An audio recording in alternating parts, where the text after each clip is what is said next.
speaker, choosing when to die and how you die is one of the most sacred and most personal decisions you can make about anything in your life, because that's basically where you end it. We believe on our side of the house that we should have debates about whether to legalize euthanasia, but not through hyperbole and not through glorification that will corrupt the debate.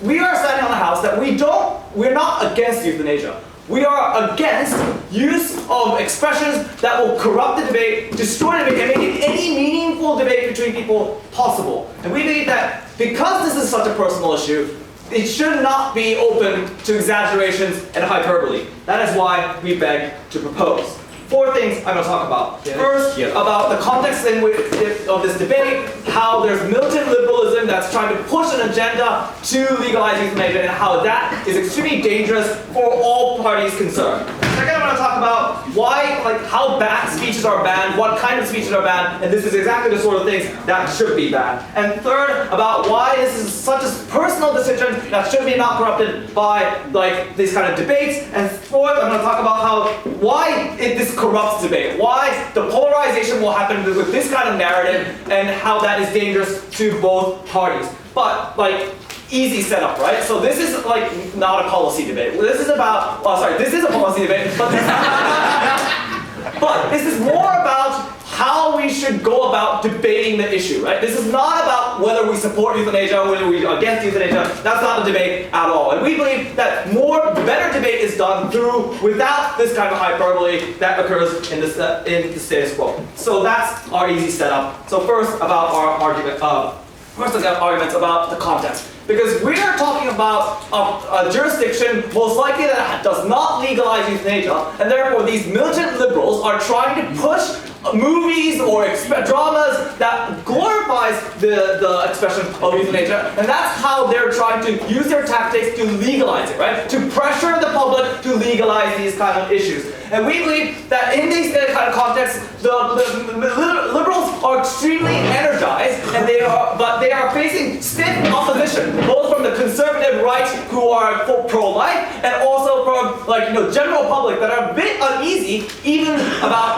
sort of discussing whether people should live or die. So we think that's very problematic. Yes. So how are we going to achieve discourses without the information of the pro-euthanasia? That's what I'm going to talk about in my speech, right? So it's so there are elements which are trying to push this kind of agenda in the status quo. But the issue is much more nuanced, right? Euthanasia is extremely personal and extremely diverse situation where people have to weigh many kinds of circumstances. What kind of death you want, how long do you want to live, what kind of medicines you want to take, how much burden does that cause to the financial burden to your family, emotional burdens.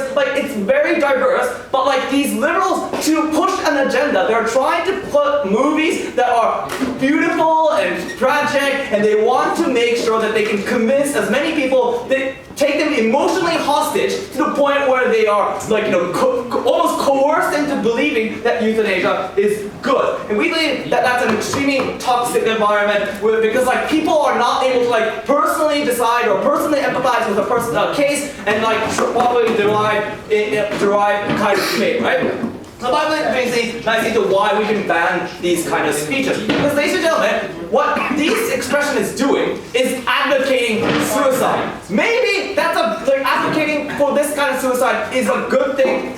Maybe it's a bad thing. But the fact of the matter is that they are making people decide about death. Right? And then that is an dangerous slippery slope. We believe that people should be able to live and make that kind of decision, but on a personal capacity on their own, right? And when these expressions occur, this is hugely problematic because it pressures private individuals to take actions that might not be in their best interest. No. So, why is that, but pro-life is, not in this debate? Because we believe that, of the public policy, we should err on the side of caution and pick life. Because keeping a life is reversible, but ending a life is not reversible, ladies and gentlemen. That's why we make sure that we can't scream like fire in the theater, because if you scream fire and then there is no fire and there's a trampling occurring, then there could be people dying, right? They can't pressure people to commit suicide because that will end their lives, and that is a criminal offense. We believe that when it comes to public policy, we need to make sure that we are on the side of life. No. So why is this a personal issue? That brings me at the third argument. Because ladies and gentlemen, as I told you,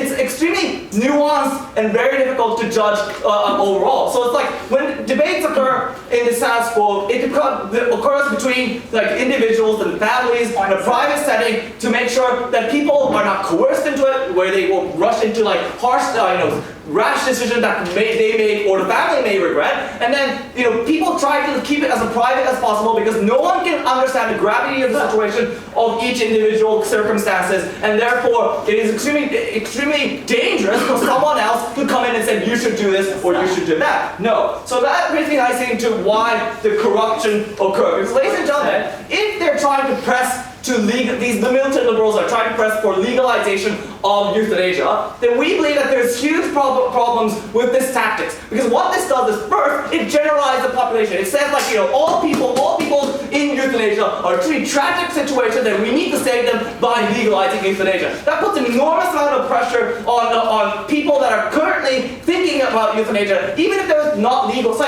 in the UK, for instance, it's not legal in the UK, but people are pressured to go abroad so they can have euthanasia outside the country. But this is common for any jurisdiction, right? It creates a polarized situation on one side. It's sweeping generalization that require more nuanced debate. Because the nuanced debate happens when people, committees can consider each individual cases and craft a policy which can each apply to each cases in a quiet, deliberate fashion. Not like some theater where you can get one generalized view of beautiful intellectual or something. Also, this energizes the right and the conservative to backlash and create huge amounts of fuss, and which also makes it impossible to have a quiet debate and pass legislation because it's so polarized and controversial, right? No politician is going to touch an issue if they're going to get hated by both sides, and then in the end, these policies, the policy, even if they wanted to legalize euthanasia, will never be considered because it's so toxic. Ladies and gentlemen, we believe in private, personal issues getting out there and a quiet debate, not some hyperbole that will generalize, sweeping generalization, and pressure people into euthanasia. We oppose. I thank the Prime Minister and our current Prime Leader of Opposition. They will speak within 7 minutes here.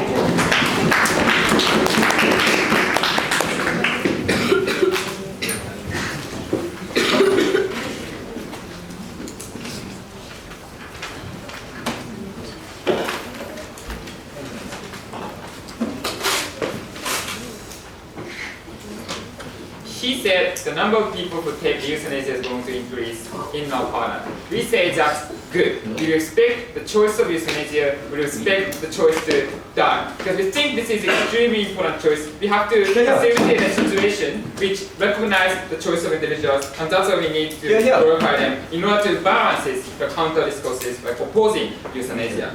Three issues from leader of opposition. One, this is about expression. Two, this is about why euthanasia is good in the first place. Three, necessity to glorifications. First issue integrates reputations. We believe that expression is extremely important because this depends on this in every case liberal democratic states respect expressions. What the opening proposition has shown you was firstly, this is a personal issue and choice, and their polarization happens, that's why this expression should be prohibited. This applies every single controversial issues. This applies to every single crimes which are legalized in the status quo. We can glorify abortion.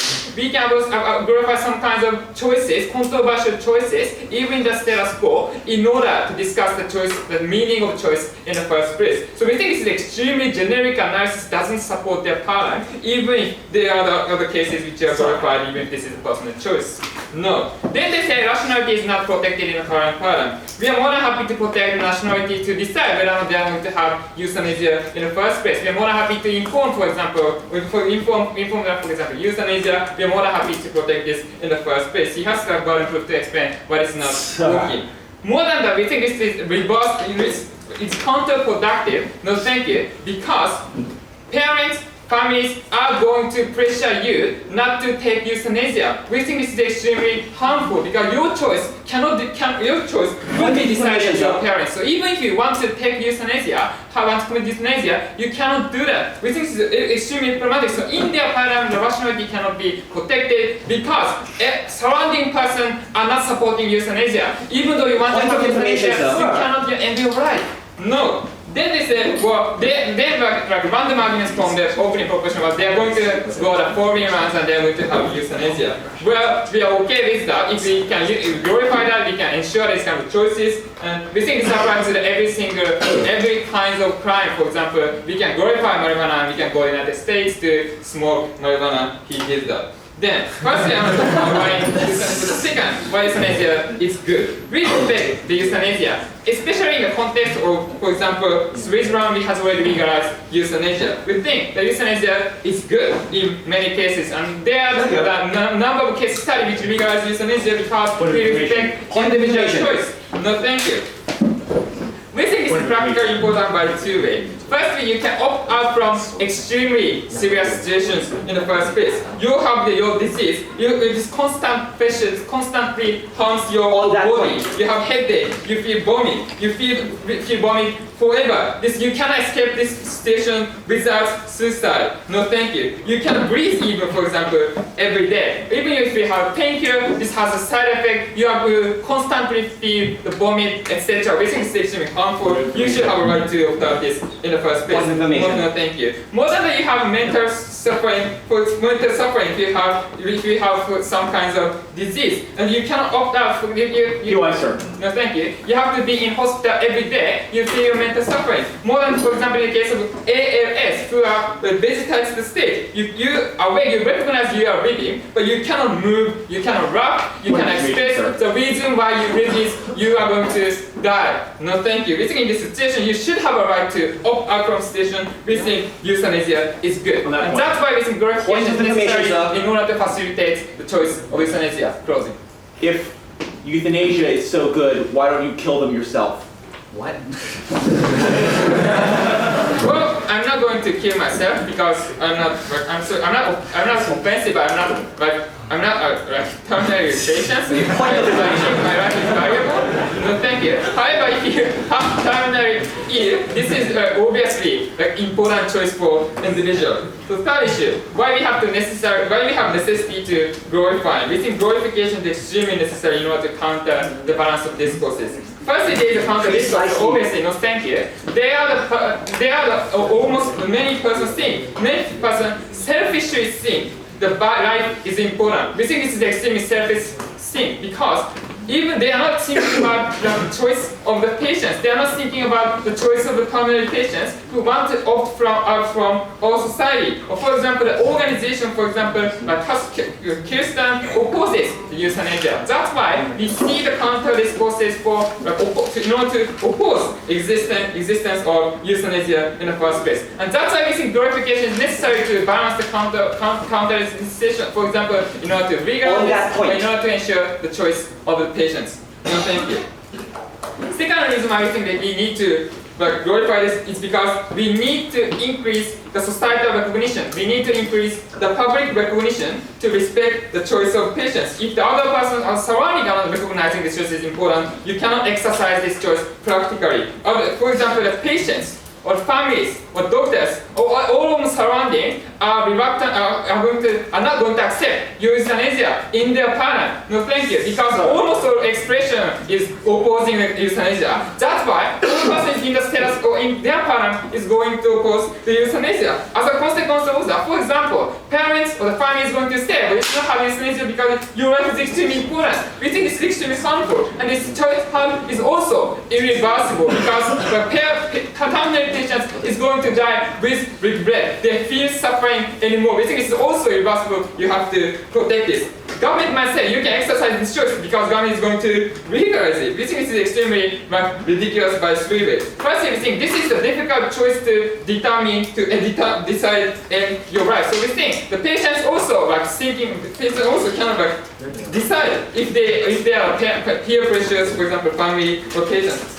So basically, patients are going to sympathize the family. That's why they cannot opt out from extremely severe situations. And that's why we think this verification is necessary. 3, in case of, for example, children who are entitled to have the euthanasia, cannot exercise their right if parents oppose this. So from these 3 reasons, if you cannot increase the recognition of euthanasia, patients cannot exercise their choice for euthanasia. And that's why basically this irreversible harm is also unacceptable, we oppose. I certainly opposition co-operative Prime Minister to the speech within 7 minutes here. There was something that GF① said that stood out for me in his speech. He said it was necessary for parties to use hyperbole to counter the discourse. And let's examine the claim further. Because all these liberals are under the impression that because the state has clamped down on euthanasia, that the heft of the state is directly opposed to them, that they have to fight against the disparity by using all this language and all these expressions so that they create the debate that they think is necessary to get the end that they want, which is euthanasia. But what's the problem with this? In its outset, that already gives them a sense of entitlement. They think that because they're fighting for the people against the state, they think we are fighting for the side of the right. Now let's look further at the kind of stuff that they talk about and the use of these hyperboles. Because if you really examine how they glorify it by saying, this is the only way for a human being to live his life, that only he can appreciate, and this is the only choice that should be made, and this choice should only be made by the individual, they seem to champion the right of the individual, because to them, they think that because this is the most approximate understanding of what that individual wants, they are clearly in the side of right. But what comes about as a result of that, and this was the beauty of Toshi's case, which is it disrupts the discourse and it corrupts the discourse that comes about. Because if any other liberal wants to go up there and be an advocate for euthanasia by trying to adopt a more moderate position, immediately the guy will be saying, no, but you're not with us and you don't appreciate and understand how important this is for the individual. Or if you're against it, because even though you might have reasonable reasons to oppose euthanasia, for them they will immediately demonize you by saying, aha, you're not for individuals at all. And the reason is simple, because when you go all out and use hyperbole, you put all your chips in. And if you put all your chips in, you want to access the end result that you so desire at the end of it, and you have to demonize people along the way. And that's the problem with this specific form of expression that we find in this context. No, thank you. So let's go on. I have one point of substantive about how exactly this scares away medical practitioners such as doctors and nurses away from the discussion because of the lightning rod of controversy that comes about from the use of hyperbole, and why that deprives us about talking about specifics that is important for policies to be pushed through. So let's talk about his substantives and points of rebuttals. Because the problem with GF①'s speech is that he assumes, firstly, that euthanasia is good. We're more agnostic on this side. He also assumes that without this, discourse wouldn't happen. But that misses everything that Toshi's talking about. Because what we're saying is that when you do this, discourse doesn't happen, which means that all the stuff that he's been talking about and everything that he wants can never be achieved. And why is that the case? Firstly, we've already talked about how there's militant liberalism that shuts down discourse. Because they think they're so entitled, they think they're fighting on the side of right, that any kind of opposition to them must clearly be wrong. And what comes about as a result is that there is no reasonable, moderate, middle ground for you to discuss. And then everybody's pushed to use hyperbole because everybody thinks that's the only way they can be heard. So when you have everybody using hyperbole, when everybody's sounding ridiculous, you're not going to talk about the specifics that's needed to push through policy at all. And if your aim is to get people to access euthanasia, you're clearly not going to do that. Secondly, you make these people look so ridiculous when you embark on certain forms of expressions and use of hyperbole that they're going to reject it. That firstly, it's easier for them to reject it by saying, look at these people, they have to resort to such extents to push through their policy in the first place. Clearly, they don't have the middle ground or the facts to support their point of view. And this will assuage the middle ground to think, maybe that's right. Not only that, moderates in the middle will be scared as well, because to them, their conception of euthanasia doesn't quite square with what all these people are talking about euthanasia in the form of exaggerated expressions. So what this does is that it's harder for you to convince the moderate middle ground as well. So then how do you get people to go through? Look, we understand the difficulty with this debate. Because on one side, we're talking about the ability of people to make personal and intimate choices.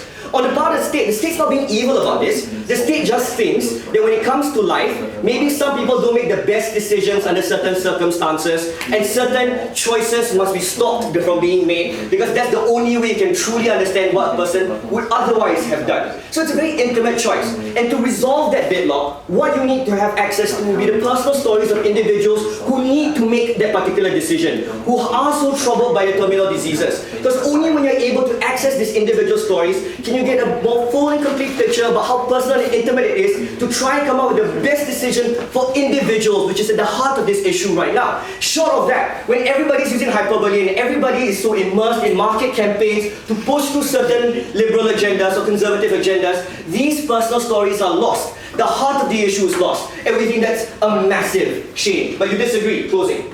This debate is not about banning the radical expression, but your burden is to ban only glorified expression. Right? Tell me, give it in your paradigm on the negative implication of the euthanasia go out society, how that is going to be beneficial to this. Everything that I just said, which is how it distracts from the kind of discourse that we think is essential for you to actually get somewhere, if you think getting somewhere is an important thing to do. Because the use of hyperbole pushes people to resort to certain speech acts which is not useful. It scares people away, and when people embark on certain use of hyperbole, they shut down other forms of discourse. Every single thing that I've been saying all this while. So let me go on to my points of standard, because this is really important. Because if you want to push through policy, the battle is won when it comes to specifics, when it comes to details. And one of the most important things that you need to talk about will be the delivery of healthcare. And for this to happen, you need doctors to come up to the front. You need nurses to come up to the front. Why? Because firstly, they have the medical expertise that is essential in this particular discussion. Not only that, they also have the kind of intimate experience with individual cases of individuals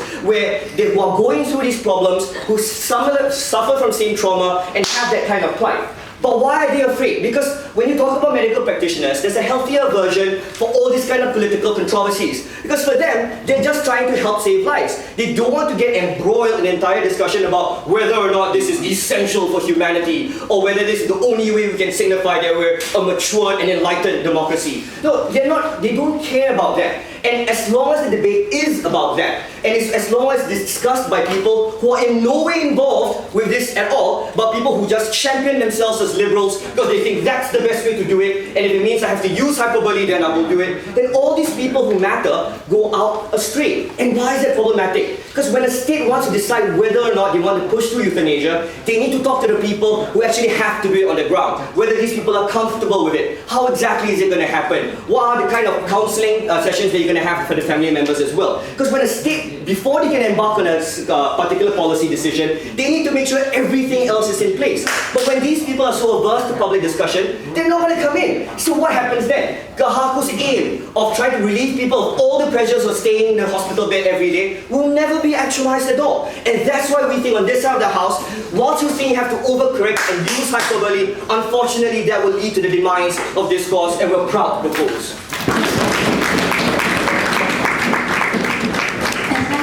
Prime Minister, now call for the Deputy Leader of Opposition to deliver a speech within 7 minutes here.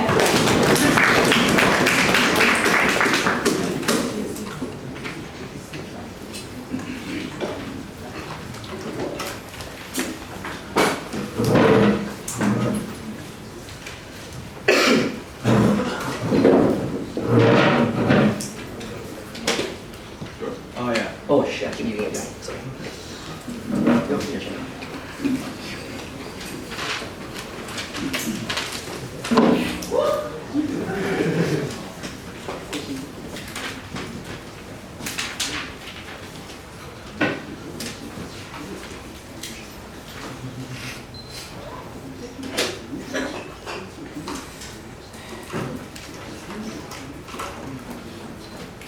The final positive argument to conclude the opening opposition case is what is the unique necessity of glorification?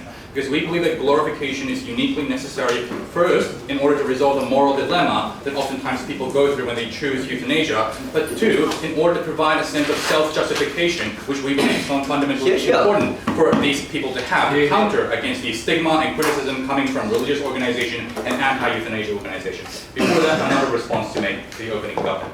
First of all, Toshi talked about how liberals would glorify euthanasia in context of illegal country to push for legalization of euthanasia, and that's bad. And we don't think this is really relevant in today's debate because that applies to every illegal but controversial issue. For example, prostitution, for example, abortion, and the Imran didn't really explain a distinction why that's the case. Second of all, they talk about how glorification tends to push people to commit euthanasia. Well, we say that if we take this policy, if there's no glorification, anti-euthanasia rhetoric, religious organization is going to push individuals to remain in constant pain and constant suffering. So even in your policy, like even if we take this paradigm, people will be forced into a particular situation. People will be forced to remain in suffering. You're depriving that choice. So you don't change that benefit. You don't change that problem even in your policy. On that point. No, thank you.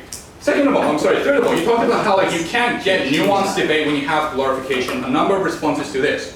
One, we say that why is that the case? Because we can have glorification on issues such as feminism or animal rights or gay rights. For example, we have gay pride parade, which tend to glorify gay rights, right? We can have nuanced debate on those discussions as well. Why doesn't glorification undermine discussion? Sit down. First of all, because pro-euthanasia organizations are not just arguing about glorification, right? Because oftentimes pro-euthanasia organizations are also providing subtle and nuanced argumentation when they're supporting euthanasia. So we don't think it's only about glorification. Sit down. But second of all, we need to say that glorification is oftentimes necessary because the voice of pro-euthanasia organization or pro-euthanasia individual tends to be marginalized. Because people who support euthanasia are people who just have lost their loved one, who have who necessarily have a sick family, deciding to choose euthanasia or not. So we think these individuals are structurally organized compared to massive religious organization or anti-euthanasia organization who have the media coverage and the money to push their agenda. Sit down. But second of all, even if we accept that it is difficult for us to have nuanced debate, especially when it comes to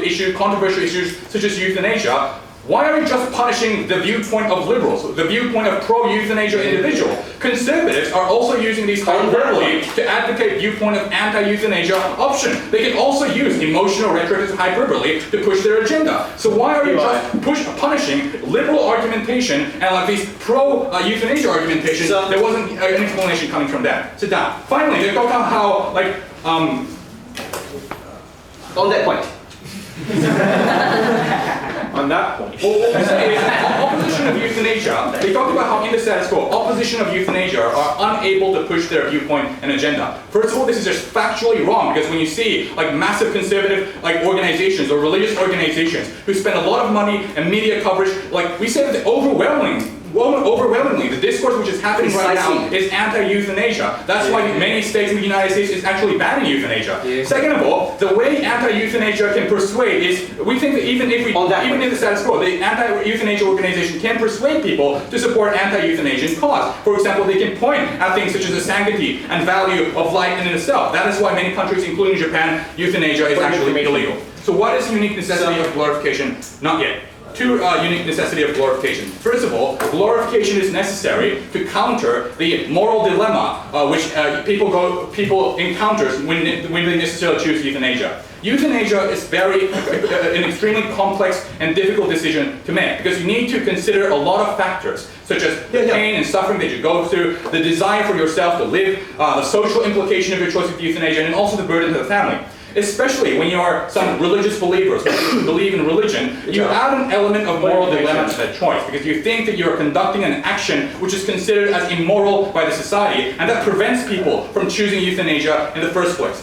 But when expression of glorification exists, you can counter that immoral argumentation because expression which glorifies euthanasia doesn't just assert about the practical merit of euthanasia, it also emphasizes about the morality of euthanasia itself. It provides a moral justification to euthanasia itself. That is why we need glorification. Why is this important? It is important for two reasons. First of all, sit down. Arguments which assert that euthanasia is immoral is predominant in the status quo because, as I mentioned, powerful influence of religious organization, anti-euthanasia organizations use moral argumentation to necessarily make people not to choose euthanasia. We need to counter that by having moral argumentation to support euthanasia. But second of all, we say that ultimately morality or immorality is not going to be the primary consideration, the primary factor when people choose euthanasia in our paradigm, because moral argumentation comes from euthanasia, and at the same time, immoral argumentation would come from this religious organization. So there's necessarily going to be a deadlock here, because obviously there's no logical backing for moral argumentation. Therefore, since people cannot judge,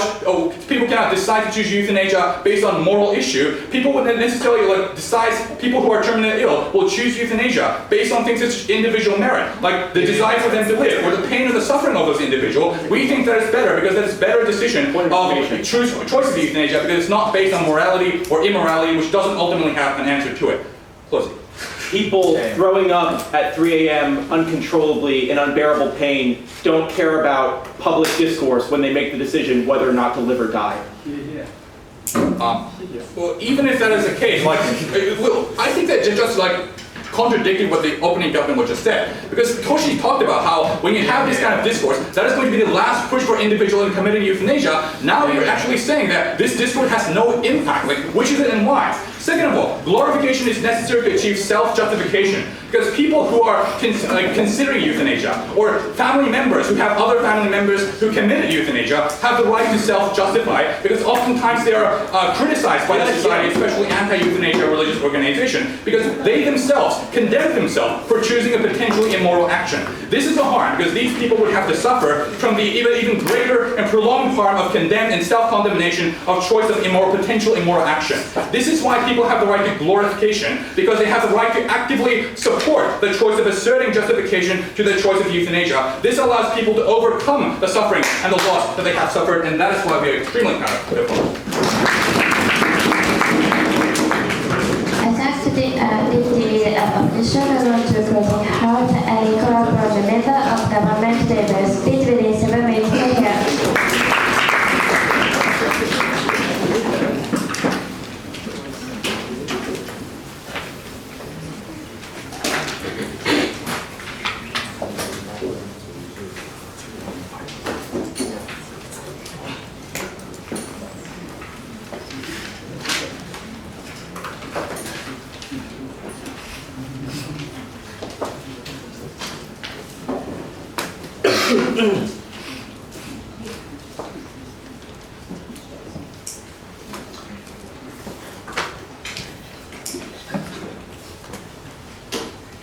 Imran and Toshi talked about how when we need to decide as a society whether or not we want to accept or reject euthanasia, it's very important that we don't have hyperbole to skew our decision making. And we say, in that context, those are very excellent arguments, and that's fantastic.